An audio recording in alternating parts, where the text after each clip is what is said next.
Hello student, आज हम करेंगे आपकी क्लास 12 का चैप्टर 5 कॉन्टिन्यूटी एंड डिफरेंशिएबिलिटी की एक्सरसाइज 5.8। आई होप आपने इसका बेसिक देख लिया होगा। उसके अंदर मैंने आपको बताया था कि रोज थ्योरम को वेरीफाई करने के लिए और मीन वैल्यू थ्योरम को वेरीफाई करने के लिए हमें कौन कौन सी 3 कंडीशन सेटिस्फाई करानी होती है। तो इसके अंदर आपका फर्स्ट क्वेश्चन है कि वेरीफाई कीजिए। आप रोज थ्योरम को वेरीफाई करना है जिसके अंदर आपको फंक्शन दे रखा है x² + 2x - 8 where x belongs to -4 and 2 close interval में। तो हमें रोज थ्योरम को के लिए प्रूफ करने के लिए, वेरीफाई करने के लिए 3 कंडीशन कौन कौन सी चाहिए होती है। एक तो फंक्शन जो है कंटिन्यूस होना चाहिए ऑन क्लोज इंटरवल में, जो आपको इंटरवल दिया होता है वो वाला।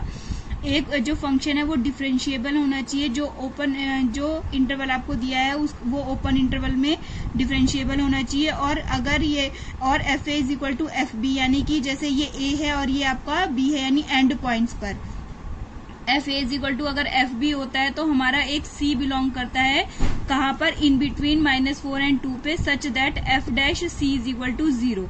तो ये हमारा वेरीफाई का मेथड होता है। तो हम इसमें हम क्वेश्चन में करेंगे। देखो, सबसे पहले मैंने आपको ये भी बताया था कि जो हमारा पॉलिनोमियल होती है या फिर एक्सपोनेंशियल फंक्शंस होते हैं और जो साइन, कॉस और टैन ट्रिग्नोमेट्रिक फंक्शन होते हैं, हमारे कैसे फंक्शन होते हैं, कंटिन्यूस फंक्शन। तो हम इसमें प्रूफ करके नहीं दिखाएंगे कि आपको कैसे कंटिन्यूस करना है, लेकिन आप प्रूफ करके देख सकते हैं कि ये होते हैं कैसे कंटिन्यूस फंक्शन। हम इसमें डायरेक्ट लिखेंगे, देखो फंक्शन इज कंटिन्यूस। कंटिन्यूस कहाँ पर होगा, एट -4 और 2 पर। क्यों होगा, एज इट इज पोलिनोमियल, क्योंकि ये पोलिनोमियल है इसलिए फंक्शन कैसा होगा, कंटिन्यूस होगा।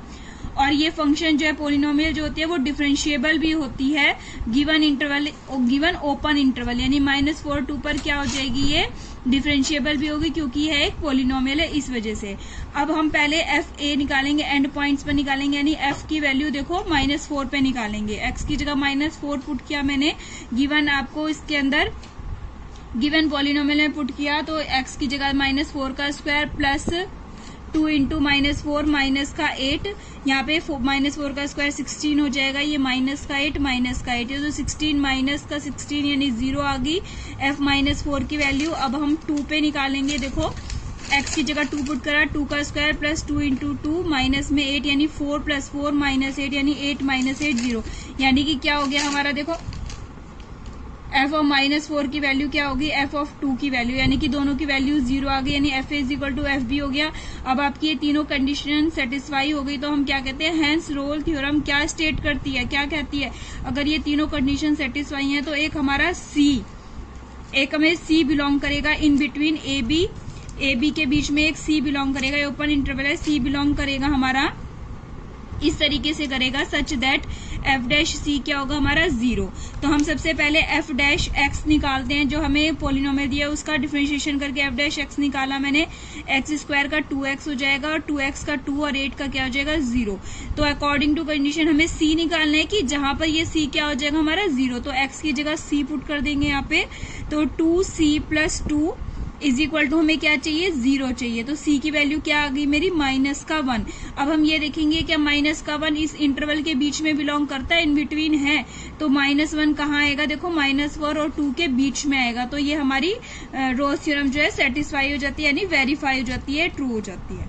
अब देखो नेक्स्ट क्वेश्चन है आपका सेकेंड क्वेश्चन। इसके अंदर आपको रोज थ्योरम को क्या करना है, देखो एग्जामिन करना है रोल थ्योरम का कि ये जो है हमारे इसमें फंक्शन पे एप्लीकेबल है या नहीं है। अगर है एप्लीकेबल तो इसको प्रूफ करके दिखाना है और फिर ये बताना है कि इसका कन्वर्स ऑफ रोल थ्योरम जो है वो भी है या नहीं है।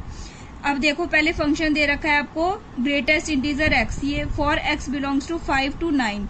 तो हमें ग्रेटेस्ट इंटीजर दे रखा है, ये हमने एक्सरसाइज 5.1 और 2 में भी बहुत अच्छे से करा है। जो ग्रेटेस्ट इंटीजर होता है वो ना तो कंटिन्यूस फंक्शन होता है और ना ही क्या होता है, ये डिफरेंशिएबल फंक्शन होता है। ये आपने बहुत अच्छे से प्रूफ कर रखा है, लेकिन मैं आपको एक बार फिर से प्रूफ करके दिखाती हूँ कि ये जो है ना तो कंटिन्यूस है और ना ही क्या है हमारा डिफरेंशिएबल। इट मीन्स ये जो है हमारे रोज थ्योरम की ना तो फर्स्ट कंडीशन सेटिस्फाई करेगा और ना ही क्या करेगा, हमारी सेकेंड कंडीशन सेटिस्फाई करेगा। देखो, पहले मैं इसमें आपको कंटिन्यूस प्रूफ करके दिखाती हूँ। तो हमने क्या लिया, 5 पर प्रूफ करते हैं। देखो, लिमिट x टेंड टू 5 के लेफ्ट में, यानी कि लेफ्ट हैंड लिमिट, यानी 5 के लेफ्ट में जाना है हमें, और फंक्शन क्या है मेरा, x ग्रेटेस्ट इंटीजर। तो हम जब h में कन्वर्ट करते हैं तो लिमिट s टेंड टू 0, 5 के लेफ्ट में जाना है, इसलिए हम क्या कर देंगे 5 माइनस में h कर देंगे। अब h की जगह देखो, यहाँ पे h की जगह भी डायरेक्ट 0 नहीं पुट करेंगे, क्योंकि जब ग्रेटेस्ट इंटीजर में क्या होता है हमारे, हम 5 में से कुछ भी, h क्या है हमारी बहुत ही स्मॉल वैल्यू है, बहुत स्मॉल वैल्यू, यानी कि 0.1 भी हो सकती है, 0.001 भी हो सकती है। तो इसमें वैल्यू क्या निकल के आएगी मेरी 4.9 निकलेगी। और जब 4.9 निकलेगी तो ग्रेटेस्ट इंटीजर से बाहर क्या वैल्यू निकल के आएगी इसकी 4, यानी कि ग्रेटेस्ट इंटीजर हमेशा कहाँ जाता है, लेफ्ट में जाता है। कंप्लीट वाला बाहर निकलेगा। हमेशा ग्रेटेस्ट इंटीजर की वैल्यू क्या होती है, less than equal to x। ठीक है, हमेशा या तो लेस होगी या फिर उसके इक्वल होगी। तो यहाँ पे 4.9 के लेस आ जाएगी, यानी कि 4 वैल्यू आएगी। इसका मतलब 5 में से कुछ भी स्मॉल अगर हम क्वांटिटी सब्ट्रैक्ट करते हैं तो ये 5 से छोटा हो जाएगा, और छोटा होने के बाद ये क्या वैल्यू देगा मुझे, 4 वैल्यू देगा। यानी लेफ्ट हैंड लिमिट कितनी आ गई मेरी, 4 आ गई। अब हम राइट हैंड लिमिट लेंगे। देखो लिमिट x टेंड टू 5 के राइट में जाएंगे ग्रेटेस्ट इंटीजर में, तो limit s tend to 0, greatest integer 5 plus h रखेंगे। अब देखो फिर से h में हम 5 में कुछ भी स्मॉल वैल्यू ऐड करेंगे तो 5.01 आ जाएगा या फिर 5.001 हो जाएगा हमारा। तो यहाँ पर हमें फिर से लेस वैल्यू देगा, यानी कि क्या वैल्यू देगा हमें, 5 वैल्यू देगा। अब देखो लेफ्ट हैंड लिमिट तो मेरी 4 आ गई थी और राइट हैंड लिमिट क्या आ गई मेरी 5 आ गई। तो इसका मतलब left hand limit is not equal to right hand limit के हो गए, तो फंक्शन इज नॉट कंटिन्यूस। ऐसे ही हम और भी इसके अंदर वैल्यूज लेके कर सकते हो, क्योंकि ये 5 से 9 के बीच में है तो ये हमारा कंटिन्यूस नहीं होगा। ऐसे ही मैं आपको इसका डेरिवेटिव भी करके दिखाती हूँ कि ये डिफरेंशिएबल फंक्शन नहीं होगा। तो हमने इन दोनों के बीच में कोई भी एक पॉइंट ले लिया, 5 और 9 के बीच में मान लो मैंने एक 6 पॉइंट ले लिया। अब हम देखेंगे क्या 6 पर ये हमारा डिफरेंशिएबल है या नहीं है। तो हमने पहले राइट हैंड डेरिवेटिव लिया, तो लिमिट s टेंड टू 0 क्या फॉर्मूला होता है हमारा, f a plus H minus F A upon में h। a plus H minus A होता है, यानी कि h आ जाता है हमारा। अब याद है लिमिट s टेंड टू 0, यहाँ पे 6 रखेंगे, a की जगह क्या रखेंगे 6, तो f 6 प्लस एच माइनस में a की जगह 6, f 6 अपॉन में h हो जाएगा। अब देखो 6 प्लस एच रखेंगे, ग्रेटेस्ट इंटीजर में हम 6 प्लस एच रखेंगे और माइनस में ग्रेटेस्ट इंटीजर 6 रखेंगे। तो देखो 6 प्लस एच में रखेंगे तो 6 में कोई भी स्मॉल क्वांटिटी ऐड करेंगे तो क्या वैल्यू देगा ग्रेटेस्ट इंटीजर, हमें 6 वैल्यू देगा। और अगर हमारी कंप्लीट वैल्यू होती है तो ये हमें वही वैल्यू देता है, यानी इक्वल टू वाली वैल्यू देगा, तो यानी कि ये भी 6 देगा। तो 6 माइनस 6 क्या हो गया 0। अब आप कहोगे कि मैम यहाँ पे h की जगह 0 नहीं क्यों नहीं रखा, तो h की जगह 0 हम जो है लास्ट में रखते हैं। अभी हमारे पास क्या आ गया, ऊपर 0 आ गई, तो अभी यहाँ पे पुट नहीं करेंगे, इसकी डायरेक्ट वैल्यू क्या लिखेंगे हम 0 लिखेंगे। तो राइट हैंड डेरिवेटिव क्या आ गया मेरा 0 आ गया। अब हम देखो लेफ्ट हैंड डेरिवेटिव रखेंगे। लेफ्ट हैंड डेरिवेटिव में क्या करेंगे, f dash x is equal to limit s tend to 0। अब यहाँ पे क्या रखेंगे, देखो f a minus h minus में एफ ए अपॉन में h, और a की जगह मुझे कहाँ पर मैं चेक कर रही हूँ 6 पर चेक कर रही हूँ। तो लिमिट s टेंड टू 0 यहाँ पे आ जाएगा तुम्हारा, देखो यहाँ पे ना a माइनस h माइनस में a, यानी कि माइनस का h आएगा, यहाँ माइनस का h आएगा। यहाँ पे देखो रखेंगे फंक्शन 6 माइनस h माइनस में f6 अपॉन में माइनस का h। अब ये 6 माइनस h क्या हो जाएगा मेरा, देखो ग्रेटेस्ट इंटीजर 6 माइनस h, और यहाँ पे 6 पे ग्रेटेस्ट इंटीजर 6 हो जाएगा, और नीचे क्या है हमारा माइनस का h। अब ये ध्यान से देखेंगे, देखो 6 में से मैं कुछ भी स्मॉल वैल्यू माइनस करूंगी तो ये कहाँ पर आ जाएगा मेरा 5 पॉइंट समथिंग आ जाएगा, 5.89 आता है या 5.99 आता है। और हमें जब ग्रेटेस्ट इंटीजर से बाहर निकलेगा तो ये क्या वैल्यू देगा, हमें 5 वैल्यू देगा, और 6 पर क्या वैल्यू देगा 6 देगा। अब नीचे 5 माइनस 6 क्या हो गया, माइनस का 1 अपॉन में माइनस का h। अब देखो यहाँ h की जगह 0 अगर मैं पुट करती हूँ तो ये क्या हो जाएगा हमारा इनफाइनाइट। लेफ्ट हैंड डेरिवेटिव क्या आ गया मेरा इनफाइनाइट, और राइट हैंड क्या आया था मेरा 0। तो यानी कि left hand derivative is not equal to right hand derivative हो गया, तो फंक्शन क्या हो गया नॉट डिफरेंशिएबल हो गया। अब ये इसका मतलब रोज थ्योरम की कोई भी कंडीशन सेटिस्फाई नहीं करता है। और ये वाली भी कर सकते हैं, देखो अगर मैं f5 रखती हूँ तो ग्रेटेस्ट इंटीजर क्या वैल्यू देता है मेरा 5 देता है, और अगर मैं 9 रखती हूँ, एंड पॉइंट्स पर निकाल रही हूँ मैं, और 9 पर क्या देता है ये 9 देता है, यानी कि हमारा F A is equal to F B वाली कंडीशन वो भी सेटिस्फाई नहीं हो रही है। तो इसमें से कोई सी भी कंडीशन सेटिस्फाई नहीं हो रही है, तो ये क्या हो गया रोज थ्योरम इज नॉट एप्लीकेबल। अब इसके अंदर इसी में आगे क्या पूछा है कि कन्वर्स भी बताना है। देखो पहले मैं आपको थोड़ी सी डेफिनेशन बता देती हूँ कन्वर्स ऑफ रोल्स थ्योरम की।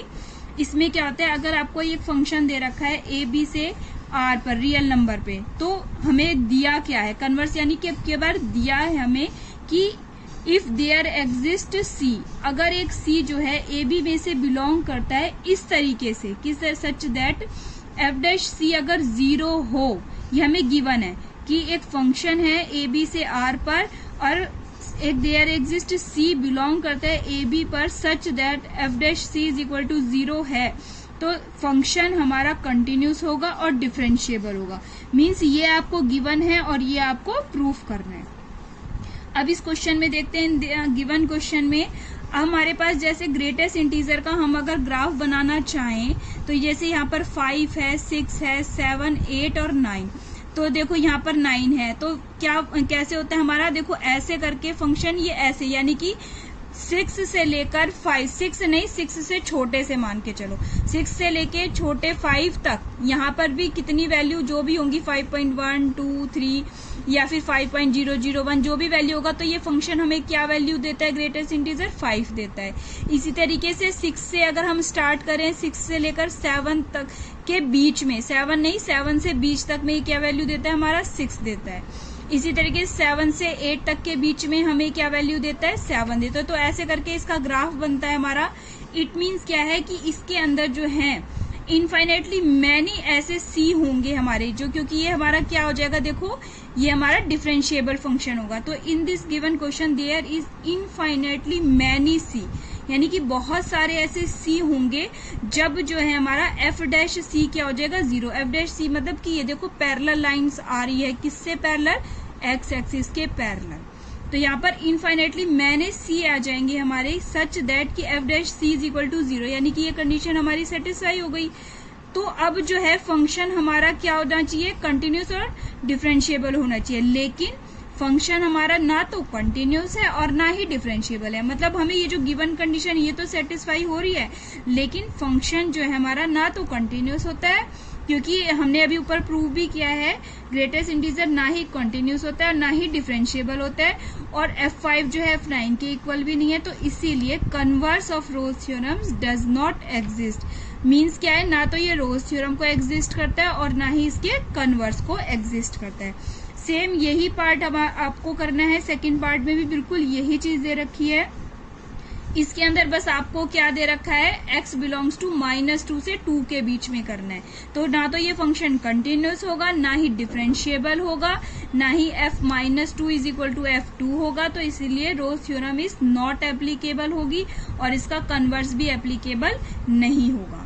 ठीक है, अब मैं थर्ड कराती हूँ आपको। देखो फंक्शन क्या दे रखा है आपको, x² is equal to -1 for x belongs to 1 से 2 के बीच में। देखो क्या है, अभी आपको एक पोलिनोमियल दिखाई दे रही है, तो फंक्शन कैसा हो जाएगा, कंटिन्यूस हो जाएगा, क्योंकि ये एक पोलिनोमियल है एट x बिलोंग्स टू 1 2 पर, क्लोज इंटरवल पर। तो फंक्शन क्या हो गया हमारा, कंटिन्यूस हो गया। फंक्शन जो है हमारा डिफरेंशिएबल भी होगा एट ओपन इंटरवल पर। ठीक है, एट ओपन इंटरवल पर होगा, क्योंकि ये क्या है, हमारी एक पोलिनोमियल है। अब हम F1 और F2 निकालते हैं एंड पॉइंट्स पर। तो F1 निकालेंगे, देखो x की जगह 1 पुट करा तो 1 - 1 क्या हो गया मेरा, 0 आ गया। x की जगह 2 रखा मैंने, F2 कितना आ जाएगा, 2 का स्क्वायर यानी 4 - 1 क्या हो गया मेरा, 3 हो गया।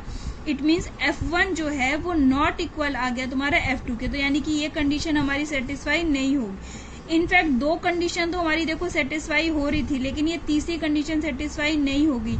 लेकिन रोल्स थ्योरम को हमें वेरीफाई करने के लिए सारी कंडीशन सेटिस्फाई होनी चाहिए। अब यहाँ पर ये हमारी नहीं हो रही है, तो इसलिए हम कहेंगे Rolle's theorem is not applicable. अब इसका कन्वर्स देखते हैं। देखो कन्वर्स ऑफ रोल्स थ्योरम में हमें क्या लेते हैं हम लोग, let f dash c is equal to 0 लेते हैं। अगर ये हमारा 0 है तो इसके ये हमारा फंक्शन किसके बीच में आना, ये कंटिन्यूस और डिफरेंशिएबल होना चाहिए हमारा।